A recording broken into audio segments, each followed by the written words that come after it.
Amém? Vamos ler a palavra do Senhor. 1 João, capítulo 1, verso 5, diz assim: Ora, a mensagem que da parte dele temos ouvido e vos anunciamos é esta, que Deus é luz, e não há nele treva nenhuma. Se dissermos que mantemos comunhão com ele e andarmos nas trevas, mentimos e não praticamos a verdade. Se porém andarmos na luz, como ele na luz está, mantemos comunhão uns com os outros, e o sangue de Jesus, seu Filho, nos purifica de todo pecado. Se dissermos que não temos pecado nenhum, a nós mesmos nos enganamos, e a verdade não está em nós. E se confessarmos os nossos pecados, ele é fiel e justo para nos perdoar os pecados e nos purificar de toda injustiça. Amém? Nós temos como proposta de tema para esta mensagem de hoje: Deus é luz. Deus é luz. Isso me faz lembrar a última vez que eu preguei aqui num culto de domingo, onde faltou luz, né? Estávamos aqui, tocamos, cantamos. Os irmãos estavam, alguns, no encontro de casais, e estávamos aí com força e fé. E de repente, no momento da mensagem, um pouco antes, né, na última música, a luz se apagou. Confesso que não é a primeira vez que isso me acontece. Confesso que estou com frio na barriga aqui, temendo que isso volte a acontecer. Mas em nome de Jesus, acontecendo ou não, vocês viram que eu não tenho problema com isso. Vamos em frente da mesma forma. Então, estar na escuridão nos traz alguns desafios. Eu gostaria de trazer agora um exercício para a sua mente. Imagine que nós vivêssemos 24 horas por dia, todos os dias, totalmente sem luz. Comece a imaginar aí na sua cabeça como é que seria isso.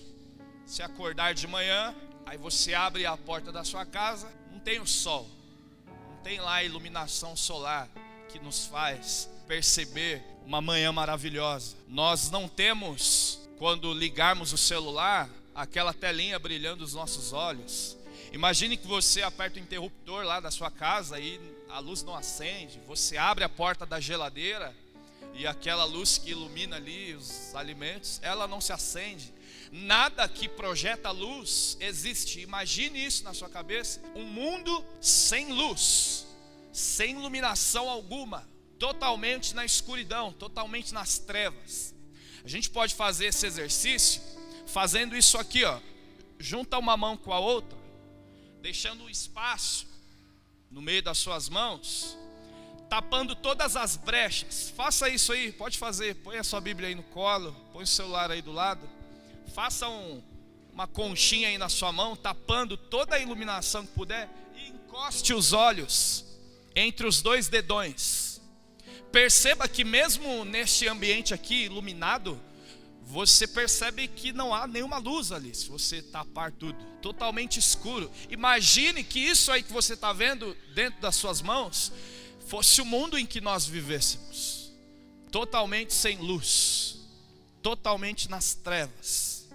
O fato é que, se vivêssemos sem luz, jamais notaríamos a existência da luz. Nós jamais perceberíamos ou passaria por nossa cabeça que a luz possa existir, porque estaríamos acostumados a somente viver sem luz. Então, tudo que há ao nosso redor, tudo que existe, que nós tocamos, não nos traz nenhuma característica física. Não temos ali se aquilo é bonito, se aquilo é feio, se aquilo é um objeto bom de ser apreciado ou não. Ficaria uma dúvida assim na sua cabeça. Não daria lá para assistir televisão, você acompanhar as séries do Netflix. Não teríamos nenhuma capacidade de entender que a luz existe, e não teríamos a capacidade de perceber tudo que existe ao nosso redor. Trevas, totalmente trevas. Há uma pergunta que fazem ao longo da história, em relação à escuridão. O que é a escuridão e quem criou a escuridão? Existe alguém que disse: haja trevas, e houve trevas, e viram que as trevas eram boas ou más? Existiu um Criador que proferiu uma palavra e logo as trevas passaram a existir? Na verdade, nós entendemos e percebemos que as trevas, a escuridão, ela só é percebida pela falta de luz. Então, escuridão significa falta de luz. Trevas significa inexistência de luz. Então, escuridão é algo que, em tese, não existe. Porque o que existe é a luz. Ao ponto em que, se você tira o objeto que projeta a luz, a escuridão acontece. Mas o que existe é a luz. Incrível isso. Trevas é a ausência de luz. Essa pergunta, ela pode nos dar uma resposta para entendermos uma outra questão, também muito debatida ao longo dos tempos, que é: quem criou o mal? Criação do mal. Quem foi o camarada que foi lá e disse: haja a maldade, haja o mal? E a resposta é exatamente a mesma desse exemplo da falta de luz. Deus então foi quem criou o mal? Os ateus fazem essa pergunta. Como pode um Deus tão bom criar a maldade? Ao ponto que nós entendemos que o mal é a ausência do bem. O mal é a ausência de Deus. E a Bíblia, ela faz essa dinâmica de comparar: luz está para o bem, assim como trevas está para o mal.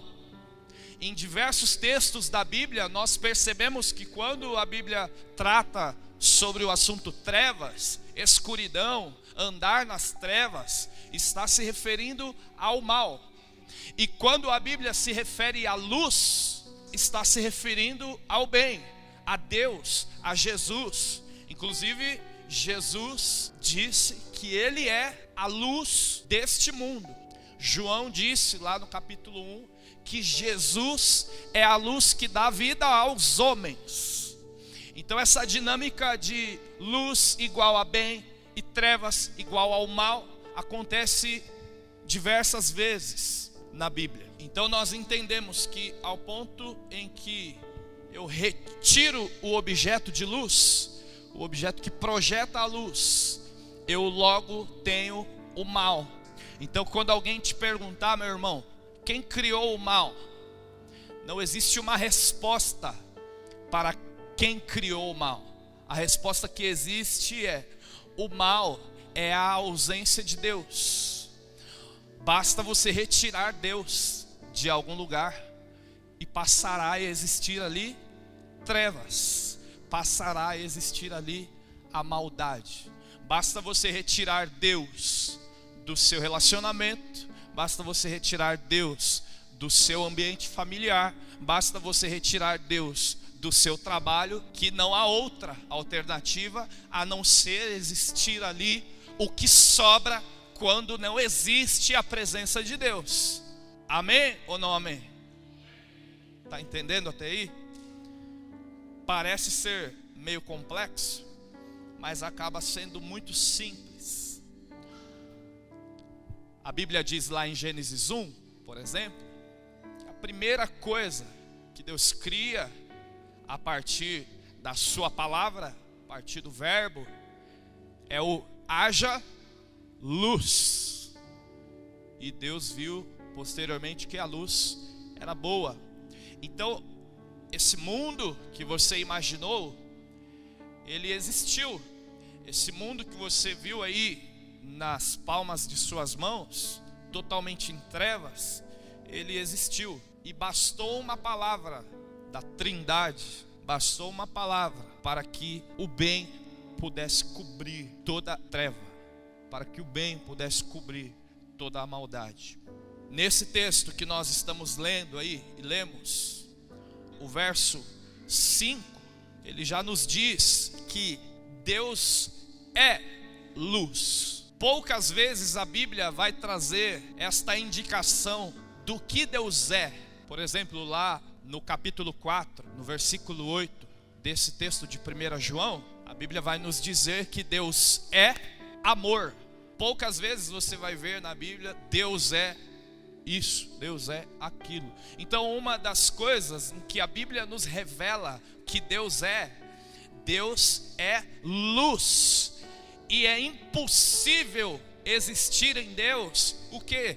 Trevas. João está nos dizendo aqui, Deus é luz e nele não há trevas. A mensagem do Evangelho de Jesus Cristo é para nos trazer esta mensagem de que Deus é luz e não há possibilidade nenhuma de existir nele maldade, de existir nele trevas. Sabe o que isso significa?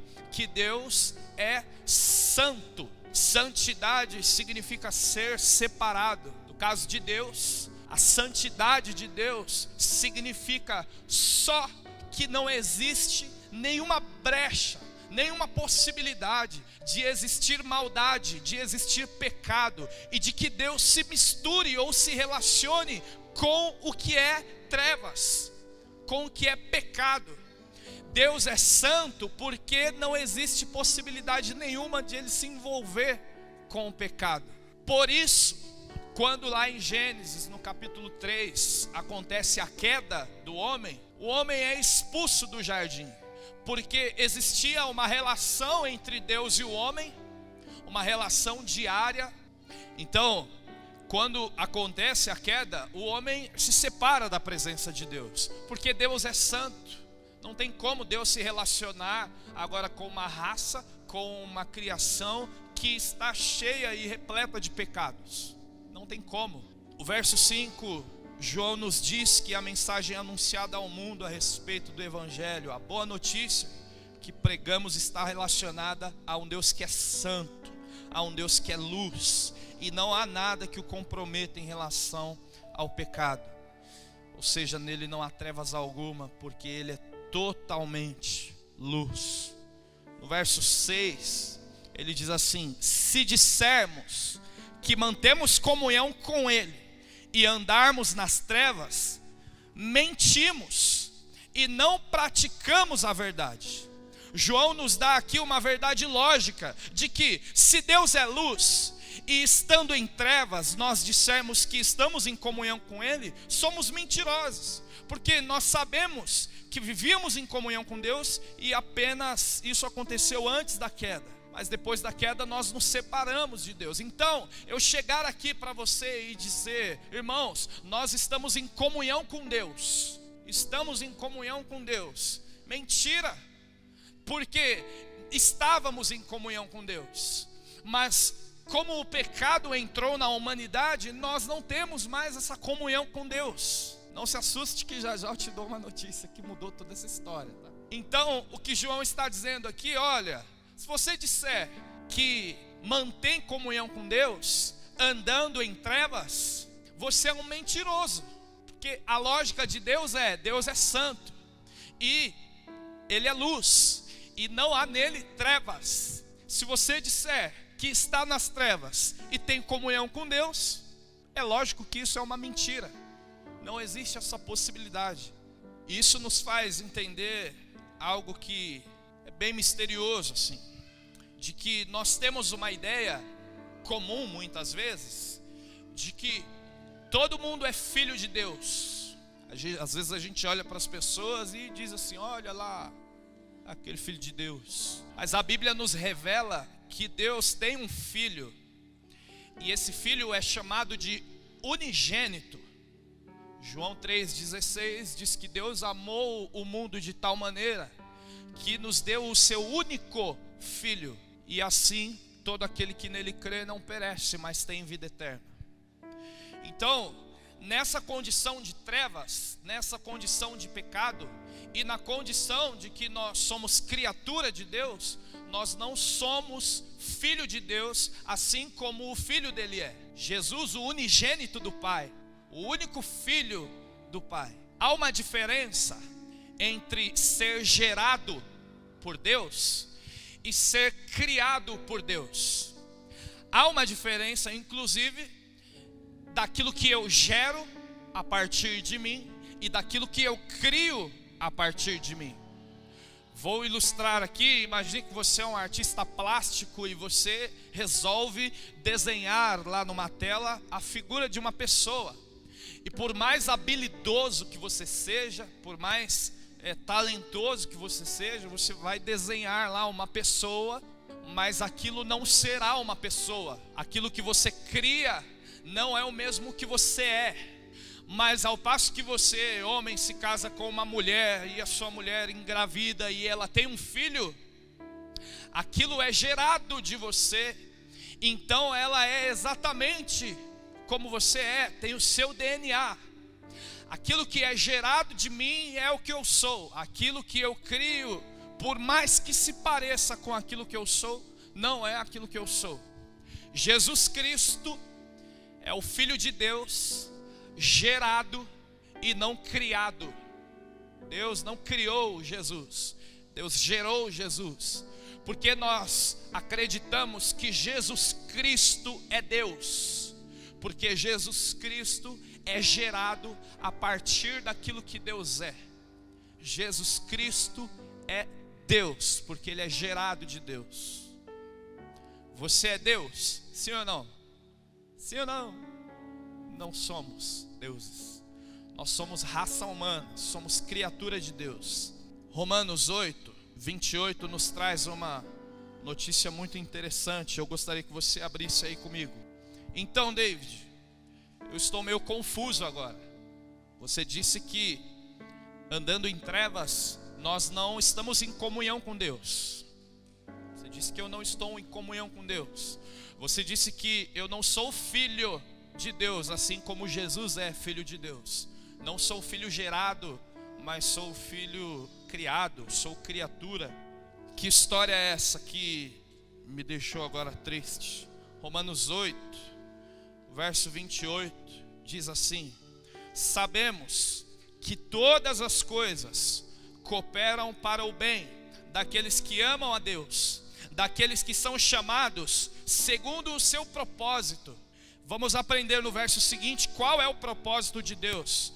29. Porquanto aos que de antemão conheceu, também os predestinou para serem conforme a imagem de seu Filho, a fim de que ele seja o primogênito entre muitos irmãos. O propósito de Deus ter criado você é para que você seja a imagem do Filho dele, e através do Filho dele, eu e vocês somos irmãos. Jesus Cristo nos faz irmãos. Jesus Cristo nos torna filhos de Deus. Gerados em Jesus Cristo, nós eliminamos a possibilidade de não estar mais em comunhão com Deus. Andávamos em trevas, e é impossível, andando em trevas, ter comunhão com Deus. Mas eis que Jesus Cristo nasceu, viveu, morreu e ressuscitou. E agora, por meio dele, nós podemos olhar para o nosso lado e chamar a pessoa que está aqui do nosso lado de irmão, entre muitos irmãos, através do Filho de Deus. A Bíblia nos diz também aqui em Romanos que em Jesus nós somos co-herdeiros da graça e justiça de Deus. Ele é o herdeiro de toda a justiça, e através dele nós tomamos posse de tudo aquilo que Jesus herda do seu Pai, de toda a glória, de toda a majestade. Então, meu amado, você tem essa opção de continuar vivendo em trevas, andando nas trevas. E é incrível, porque nós achamos que andando nas trevas nós vamos assim conseguir chegar no propósito ideal para as nossas vidas. Mas eu não sei se você já teve essa experiência de, quando criança, brincar daquela brincadeira de cabra cega, em que enrolávamos uma faixa na cabeça, tampando os olhos, começava a girar ali, e todo mundo se escondia, e aí você tinha que procurar o camarada lá, um amiguinho, uma amiguinha, e você ficava totalmente perdido. E é assim que nós andamos quando não estamos em Cristo, quando nós estamos nas trevas, quando não existe a luz de Cristo em nós. Nós andamos totalmente perdidos, batendo com a cabeça na parede. Então precisamos de Jesus Cristo em nós. O verso seguinte, o verso 7 nos diz: se porém andarmos na luz, como Ele na luz está, mantemos comunhão uns com os outros, e o sangue de Jesus Cristo, seu Filho, nos purifica de todo pecado. É muito interessante que lá em Romanos nós lemos que em Jesus nós somos irmãos. E aqui João está dizendo que se andarmos na luz como Ele está na luz, nós temos comunhão uns com os outros. Sabia que essa comunhão que havia entre a humanidade, entre homem e mulher, entre a raça humana, ela foi perdida também com o pecado. Você conhece muito bem o que aconteceu depois do pecado. Logo na sequência ali da queda do homem, o homem se volta contra a mulher, dizendo: olha, foi ela, a culpa é dela. Posteriormente, os seus filhos, um mata o outro, e assim a história da humanidade segue um rumo de perdição, onde as pessoas não conseguem se relacionar, as pessoas não conseguem manter comunhão umas com as outras na luz. As pessoas não têm condições de olhar uns para os outros e chamar o outro de irmão. Isso só é possível em Jesus. Nós temos, como crentes evangélicos inclusive, temos essa característica de chamar uns aos outros de irmãos. Eu, por exemplo, tenho duas técnicas infalíveis quando eu esqueço o nome das pessoas. Uma é chamar de jovem, né? E aí, jovem, tudo bem? Ô jovem. Sou viciado em chamar as pessoas de jovem, mesmo que nem tão jovens sejam elas. E irmão, né? Você encontra com uma pessoa na rua, qual o nome daquele irmão? O irmão vem: ô David, graça e paz, paz do Senhor, aleluia, aleluia. Ô irmã, irmão, tenho certeza absoluta que você já fez isso muitas vezes.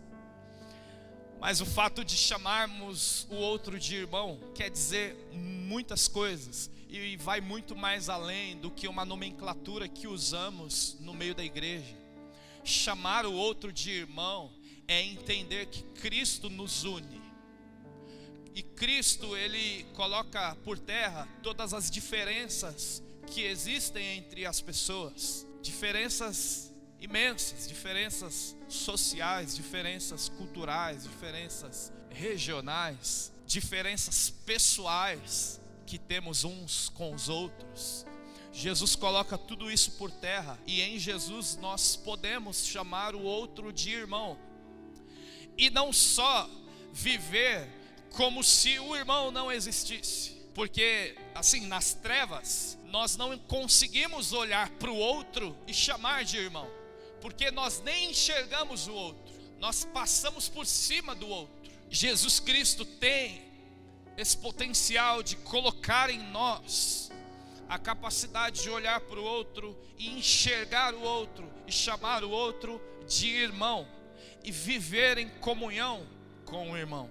Estávamos aqui há alguns dias numa reunião de liderança, quando falamos do espírito de comunidade que precisamos ter, de olhar para esta igreja aqui, de olhar para este ambiente aqui e encontrar o outro, e enxergar o outro, olhar para a cadeira e ver que aí tem uma cadeira, olhar para essas paredes e enxergar nessas paredes, olhar para esse ar-condicionado e entender que aqui tem um ar-condicionado. E o que eu quero dizer com tudo isso é que nós estamos aqui em comunidade. Estando na luz, nós conseguimos enxergar que precisamos uns dos outros, precisamos cuidar uns dos outros, precisamos cuidar do que temos juntos. Nós temos essa igreja aqui, comunidade chamada Igreja Batista Boas Novas. Hoje inclusive tivemos assembleia, né, de manhã. Recebemos alguns irmãos aí que o pastor vai apresentar posteriormente. E além de chamar de irmão, porque estamos em Cristo, eu posso chamar de irmão também esses irmãos porque fazemos parte da mesma comunidade. E saiba, irmãos, que essa comunidade aqui tem muitas necessidades. Muitas necessidades. E você precisa se sentir responsável por essa comunidade. Você precisa se sentir responsável pelas pessoas que aqui entram, pelas pessoas que aqui congregam, pelas pessoas que aqui estão, mas também se sentir responsável por este lugar, por este prédio, por aquilo que temos aqui, pelas contas que temos a pagar todos os meses, porque somos em Cristo Jesus aqui uma comunidade, e somos responsáveis inclusive pelas contas que temos a pagar aqui. Eu tenho certeza que todos os meses você sofre lá angústias, quando vai chegando lá as contas de água, conta de luz, de telefone, do Netflix e tudo mais, da internet. E às vezes a gente olha para o nosso bolso e, né, a situação está apertada. Mas quantas vezes nós sofremos essa angústia também, pensando na comunidade em que nos reunimos para servir Jesus Cristo? Quantas vezes nós deitamos a cabeça no travesseiro preocupados com as contas da igreja, por exemplo, com o evento que vai acontecer e precisa de recurso, com o culto que vai ter e precisa da sua ajuda, com o irmão que está lá e está passando necessidade, com o irmão que está doente e precisa da sua oração, precisa da sua visita, pelo enlutado que precisa da sua ajuda, precisa do seu consolo. Nós precisamos entender que Jesus nos deu uma responsabilidade enquanto corpo, de seguir caminhando junto como corpo, sabendo que Ele é o cabeça, mas como parte do corpo eu tenho responsabilidades. Então, meu amado, preocupe-se com esta comunidade, preocupe-se com este prédio aqui, preocupe-se com os irmãos que aqui congregam, preocupe-se com os irmãos que aqui entram para visitar. Às vezes a gente acha que a responsabilidade é só ali do obreiro que está ali na porta, de cumprimentar o irmão, de dar as boas-vindas, de falar: olha, fique à vontade, né? Sente aí na cadeira, se você precisar de alguma coisa, me procure, eu estou aqui para te servir. Ou simplesmente ir lá, percebeu que o irmão é novo, dá um abraço, aperta a mão, seja bem-vindo em nome de Jesus.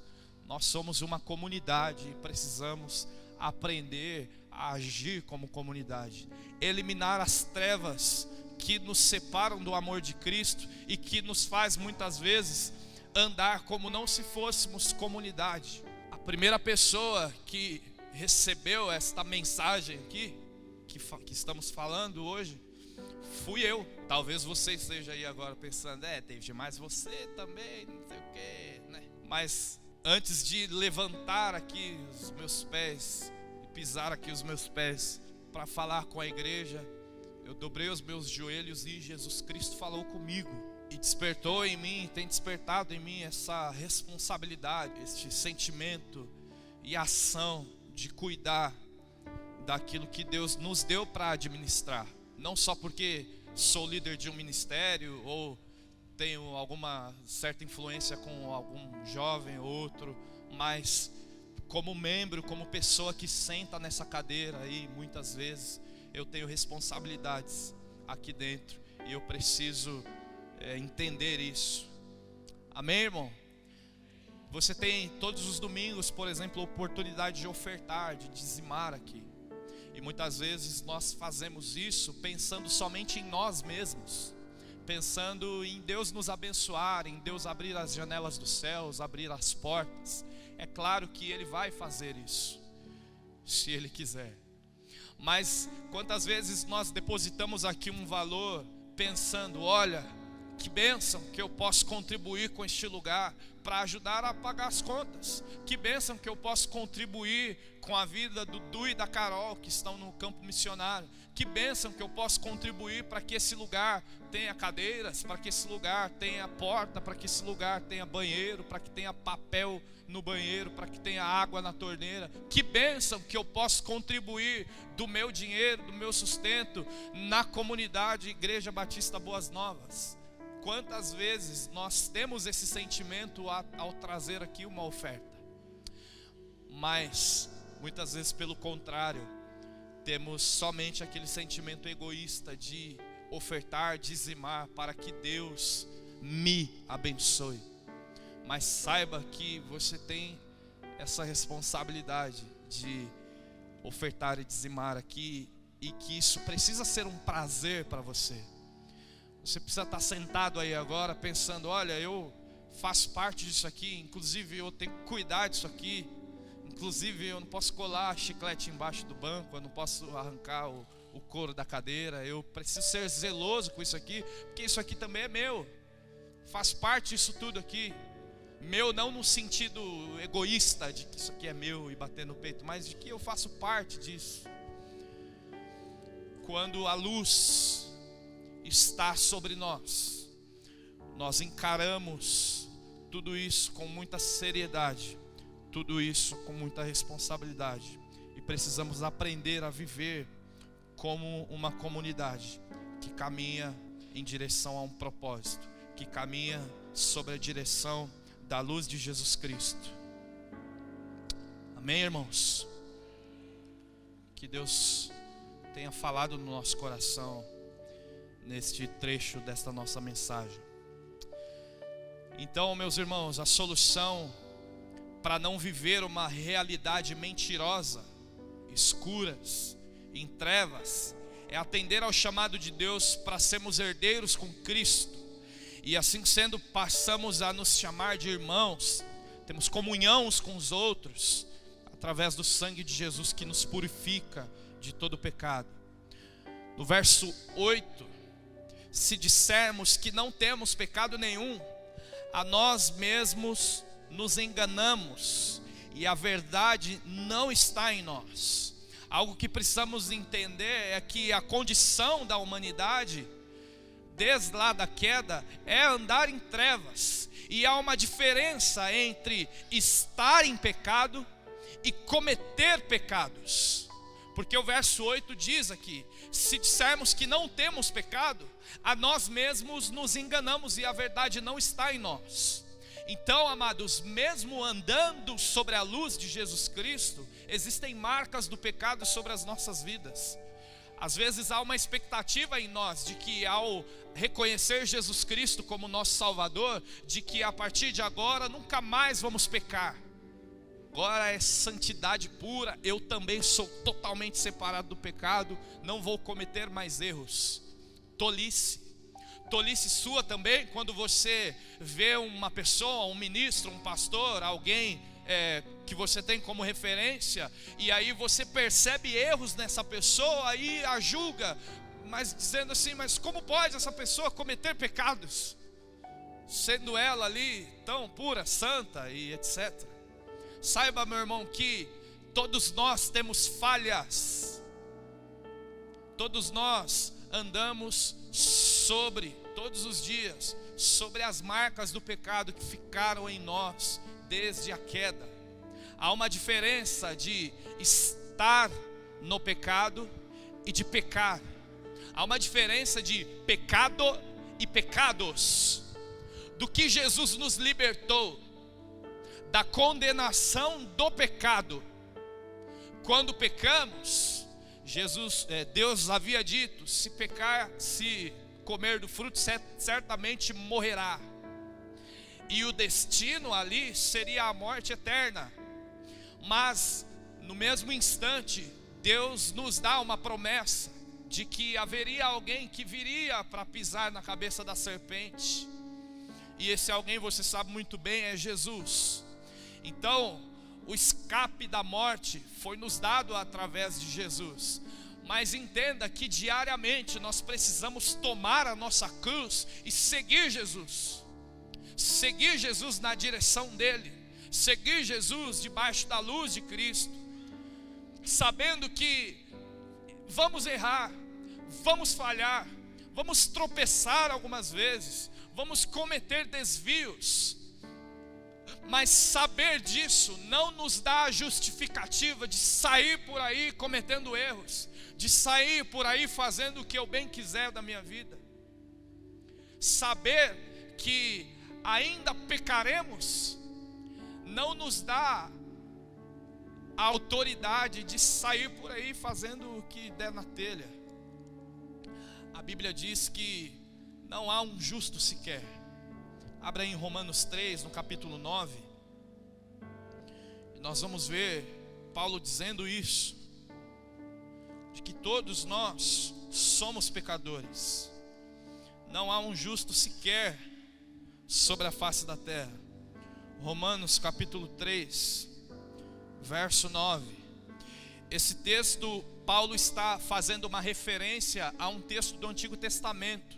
Se você quiser ler depois o texto de Isaías, capítulo 59, Paulo, ele diz assim: que se conclui? Temos nós qualquer vantagem? Então, já que estamos em Cristo, temos vantagens? Não, de forma nenhuma, pois já temos demonstrado que todos, tanto os judeus como gregos, estão debaixo do pecado. Como está escrito lá em Isaías 59: não há justo nenhum sequer, não há quem entenda, não há quem busque a Deus. Todos se desviaram, a uma se fizeram inúteis, não há quem faça o bem, não há nenhum sequer. Então, ainda temos sobre as nossas vidas essas marcas do pecado que nos desviam muitas vezes do propósito de Deus. Não há um justo sequer sobre a terra. Saiba que você não tem capacidade nenhuma de ir até Deus. Não há o bem sobre você por si só. Você não nasceu assim, já caminhando assim, na direção de Jesus Cristo. Você já percebeu que ao longo da sua vida parece que existiu alguma coisa assim, que foi te levando para o caminho de Jesus? Você foi caminhando assim a sua vida, a sua trajetória, e de alguma forma você foi assim, chegando mais perto. Você insistia no pecado, você insistia em extrapolar, você insistia, mas alguma coisa assim te direcionava para a cruz de Cristo. E algum dia da sua vida você ouviu uma mensagem que tocou o seu coração e falou: é hoje. Eu acho que tem algum espírito aqui santo me convencendo do pecado, da justiça e do juízo, porque não há nada de bom em mim que me faça buscar o bem. E o Espírito Santo nos conduz a buscar a Jesus Cristo. Por mais que você tente, amado, assim, se desviar, ir para outros caminhos, o Espírito Santo está ali, batendo na porta do seu coração, te dizendo: olha, você não nasceu para isso não, meu filho. Você não nasceu para andar nas trevas, porque Deus um dia disse: haja luz sobre a sua vida. Então isso não nos justifica sair por aí pecando. Mas o verso 9 ele diz assim: se confessarmos os nossos pecados, Ele é fiel e justo para nos perdoar os pecados e nos purificar de toda injustiça. Então, diante das marcas do pecado, o que precisamos fazer? Precisamos nos arrepender diariamente. Precisamos orar pedindo a Deus perdão por todas as falhas que cometemos. Precisamos fazer isso diariamente, porque estamos aqui hoje, agora, cantando, louvando diante da presença de Deus, em comunhão com a igreja, com os irmãos. Mas amanhã eu vou sair ali e se alguém esbarrar em mim, é possível que eu fique irado e cometa alguma coisa. Você conhece muito sobre a sua vida e sabe exatamente do que estou falando. Mas a Bíblia, a palavra de Deus nos ensina que precisamos nos humilhar diante da presença de Deus. Nós somos herdeiros com Cristo. Somos herdeiros com Cristo de toda a sua glória que há de vir, mas somos herdeiros com Cristo também de toda a angústia que Ele sofreu por toda a humanidade. Imagine Jesus ali na cruz do Calvário, olhando toda a terra, toda a humanidade, em todos os tempos, todas as pessoas, e carregando sobre Ele todas as angústias de todas as pessoas, carregando sobre Ele o pecado que habita em toda a humanidade. Imagine a angústia de Jesus, derramando o seu sangue por todos nós. E nós diariamente precisamos nos crucificar com Cristo.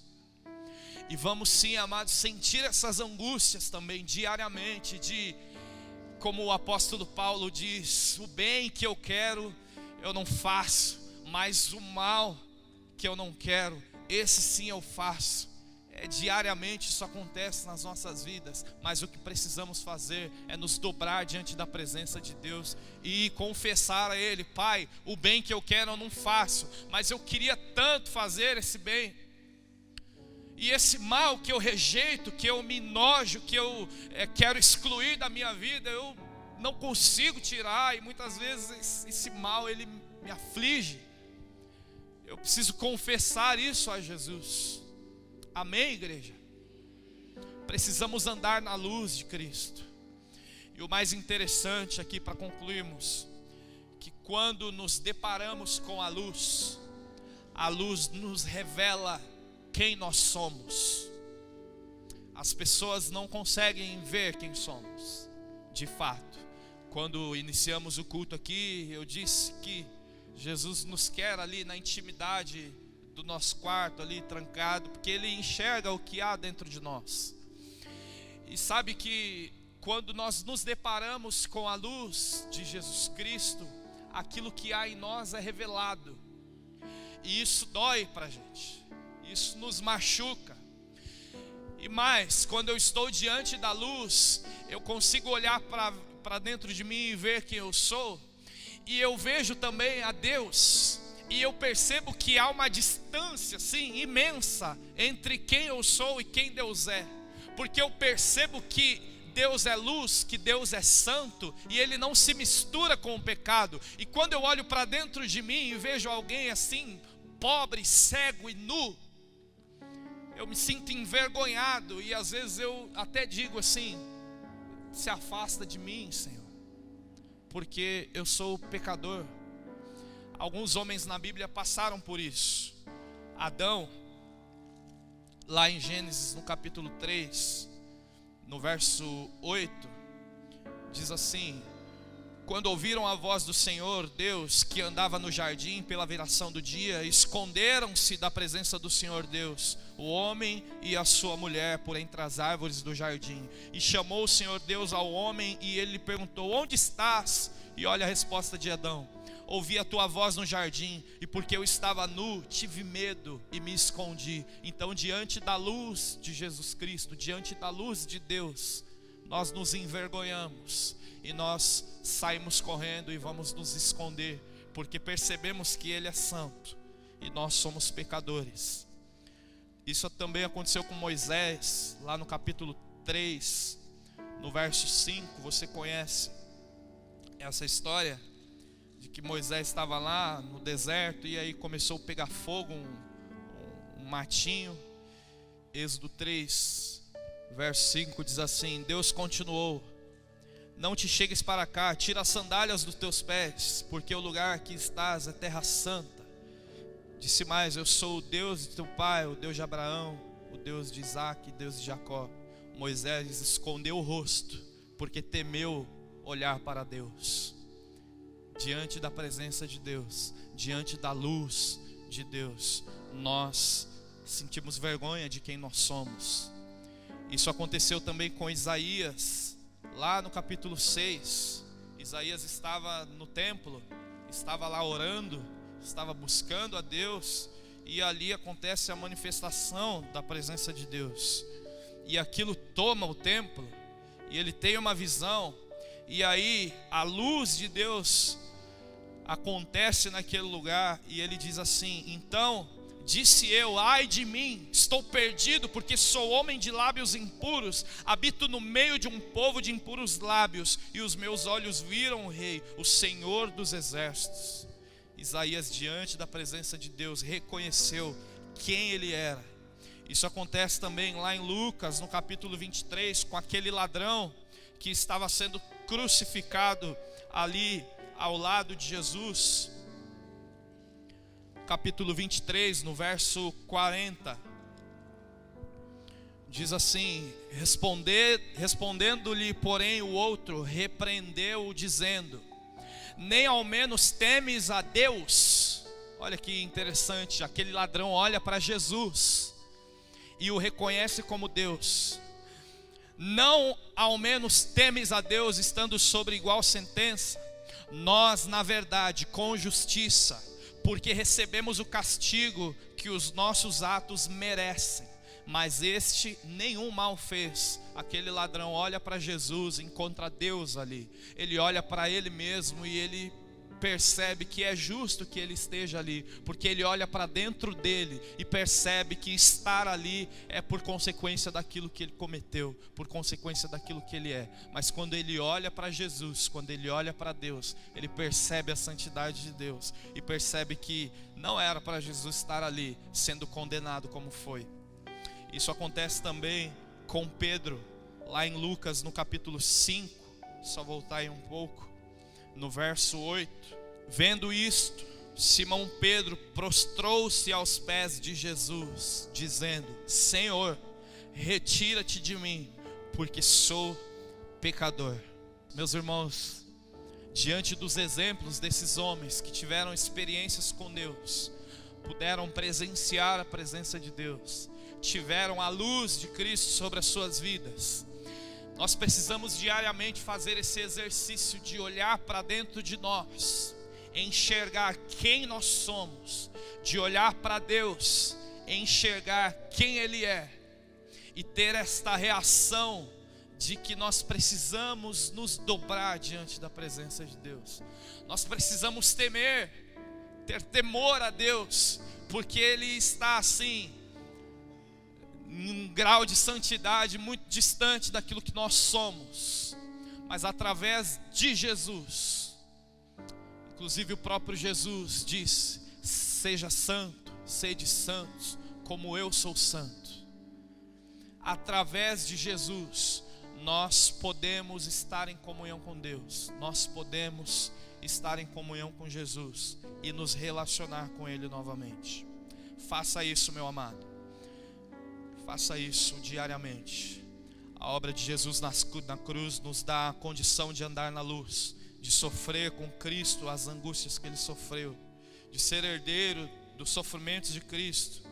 Precisamos carregar a nossa cruz diariamente, ser crucificado com Cristo diariamente. Mas também nós vamos herdar a glória que há de vir. Eu gostaria de terminar aqui lendo um texto em Romanos, no capítulo 8, eu gostaria que você abrisse e acompanhasse essa leitura comigo. Romanos no capítulo 8, no verso 12. Amém? Diz assim: assim, pois, irmãos, somos devedores, não à carne, como se constrangidos a viver segundo a carne. Porque se viverdes segundo a carne, caminhais para a morte. Mas se viver pelo Espírito, mortificardes os feitos do corpo, certamente vivereis. Pois todos os que são guiados pelo Espírito de Deus são filhos de Deus. Porque não recebeste o espírito de escravidão para viverdes outra vez atemorizados, mas recebestes o espírito de adoção, baseados no qual chamamos Abba, Pai. O próprio Espírito de Deus testifica com o nosso espírito que somos filhos de Deus. Ora, se somos filhos de Deus, somos também herdeiros, herdeiros de Deus e co-herdeiros com Cristo. Se com Ele sofremos, também com Ele seremos glorificados para a glória de Deus Pai. Isso para mim é libertador. Saber que em Jesus eu sou filho de Deus. Saber que em Jesus eu posso ter comunhão com Ele. Saber que em Jesus eu não vou andar como cego, sem saber para onde ir, mas se eu mesmo assim tropeçar, a mão de Jesus estará estendida, porque somos irmãos, co-herdeiros, somos filhos de Deus. Saber que em Jesus eu posso estar diante da presença de Deus, olhar para dentro de mim, ver quem eu sou, olhar para Ele, ver quem Ele é e me derramar diante da presença dEle, sabendo que Ele é santo, santo e santo, e um dia justificará tudo aquilo que sou e me fará em um corpo renovado, assim como Jesus, e viveremos eternamente em comunhão uns com os outros, e diariamente vamos cantar: santo, santo, santo é o Senhor. Toda a terra, todo o céu está cheio da sua glória, e as palmas podem aplaudir a Jesus Cristo. Em nome de Jesus, em nome de Jesus, em nome de Jesus.